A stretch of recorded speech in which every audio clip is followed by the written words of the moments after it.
अस्सलाम वालेकुम दोस्तों, मैं हूं मोहम्मद ज़मान। दोस्तों, ये ब्रिक्स की भट्ठी है और हम ब्रिक्स की भट्ठी से ये पानी निकाल रहे हैं क्योंकि 2022 में और अगस्त और जुलाई के महीने में इस साल सिंध में इतनी बारिशें हुई है कि पाकिस्तान की तारीख़ में ऐसी बारिशें नहीं हुई है। यानी सिंध की जो तबाही हुई है वो पाकिस्तान की तारीख़ में ऐसी तबाही नहीं हुई थी सिंध की।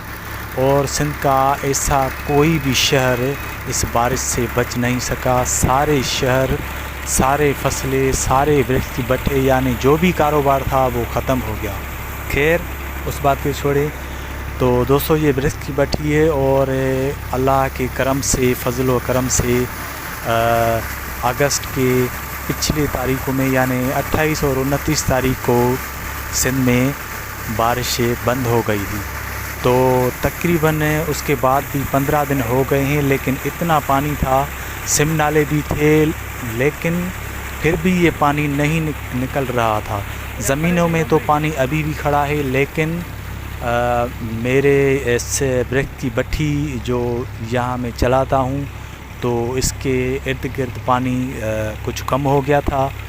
तो मैंने सोचा ये एक महीने में भी ये पानी नहीं सूख सकेगा, तो मैंने सोचा कि क्यों न ट्रैक्टर से ये पानी निकाला जाए ताकि जल्दी ही जहाँ ब्रिक्स की भट्ठी लगती है वहाँ की जो ज़मीन है वो मज़दूरों के लिए, काम के लिए जल्दी तैयार हो जाए।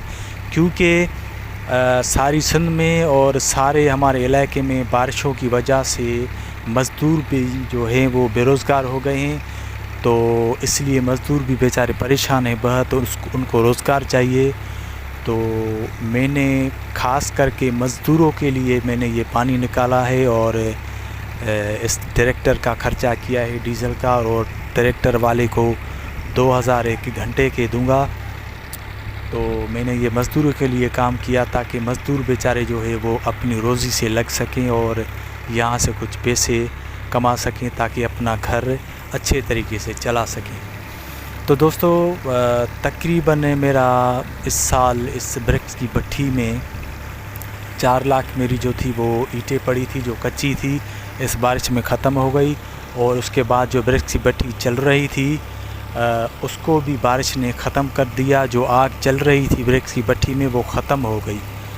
तो शुक्र है अल्लाह पाक का। क्या है कि ब्रिक्स की भट्ठी का काम ही ऐसा होता है, जब बारिश आती है तो सारा नुकसान हो जाता है। लेकिन कोई बात नहीं दोस्तों, लोग कहते हैं कि आप जो भी कारोबार करते हैं अगर उसमें नफ़ा या नुकसान नहीं है तो वो ब्याज में शुमार होता है। तो ये मेरे लिए हक़ हलाल की रोज़ी रोटी है, तो कोई बात नहीं, अल्लाह देने वाला है। दोस्तों, दुआओं में याद करना। बड़ी मेहरबानी वीडियो देखने का, बहुत शुक्रिया, बहुत आपकी मेहरबानी। So thanks.